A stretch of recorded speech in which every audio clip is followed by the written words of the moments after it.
വളരെ എളുപ്പത്തിൽ നമുക്ക് ടേസ്റ്റി ആയിട്ടും എങ്ങനെയാണ് നമുക്കൊരു മെഴുക്ക് വരട്ടി ഉണ്ടാക്കാൻ നോക്കാം. ഇവിടെ യൂസ് ചെയ്യുന്നത് പൊട്ടറ്റോയും അതുപോലെ ബീറ്റ്റൂട്ടുമാണ് നമ്മൾ യൂസ് ചെയ്യുന്ന മെയിൻ ഇൻഗ്രീഡിയൻസ് ആയിട്ട്. തയ്യാറാക്കാനുള്ള പാത്രം നമുക്ക് അടുപ്പത്ത് വെച്ച് അതിലേക്ക് ആവശ്യമായ വെളിച്ചെണ്ണ ഒഴിക്കാം. വെളിച്ചെണ്ണ ചൂടായി വരുന്ന സമയത്ത് നമുക്ക് അതിലേക്ക് ഒരു ചെറിയൊരു 1.5 സ്പൂൺ നമുക്ക് പെരുംജീരകമാണ് ഞാനിവിടെ ആഡ് ചെയ്യുന്നത്. പെരുംജീരകം ഒന്ന് പൊട്ടി അതൊന്ന് വരുന്ന സമയത്ത് നമുക്ക് വേപ്പില ആഡ് ചെയ്യാം. ആ സമയത്ത് നമ്മൾ ചോപ്പ് ചെയ്ത് വെച്ചിട്ടുള്ള നമ്മുടെ സവാളയും അപ്പോൾ തന്നെ നമ്മുടെ പച്ചമുളക്, പിന്നെ 2 പച്ചമുളകാണ് ഇവിടെ ഞാൻ ആഡ് ചെയ്യുന്നത്. നമ്മുടെ എരിവിനനുസരിച്ച് നമുക്ക് പച്ചമുളക് നമുക്ക് യൂസ് ചെയ്യാം. നന്നായി ഒന്ന് സോട്ട് ചെയ്യാം. ജസ്റ്റ് ഒന്ന് സോട്ടായി വരുന്ന സമയത്ത് നമുക്ക് ഇതിലേക്ക് ആവശ്യത്തിനുള്ള മഞ്ഞൾപ്പൊടി ആഡ് ചെയ്യാം.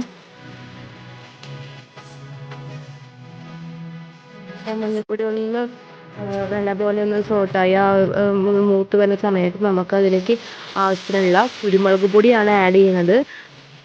നമ്മളിതിലേക്ക് മുളക് പൊടി യൂസ് ചെയ്യാത്തത് കൊണ്ട് നമുക്ക് എരിവിനനുസരിച്ച് നമുക്ക് കുരുമുളക് പൊടിയുടെ ക്വാണ്ടിറ്റിയും അതുപോലെ തന്നെ പച്ചമുളകിൻ്റെ എണ്ണം നമുക്ക് ആഡ് ചെയ്യാം.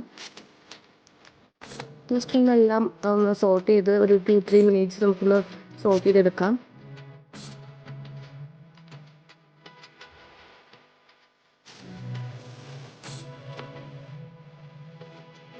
സോട്ടായതിന് ശേഷം നമുക്ക് നമ്മളുള്ളിൽ കട്ട് ചെയ്ത് വെച്ചിട്ടുള്ള നമ്മുടെ പൊട്ടാറ്റോ അതുപോലെ തന്നെ ബീറ്റ്റൂട്ടും ഒന്നും ഇതിലേക്കുള്ള ആവശ്യത്തും കൂടി ആഡ് ചെയ്ത് നമുക്ക് നല്ലപോലെ മിക്സ് ചെയ്യാം.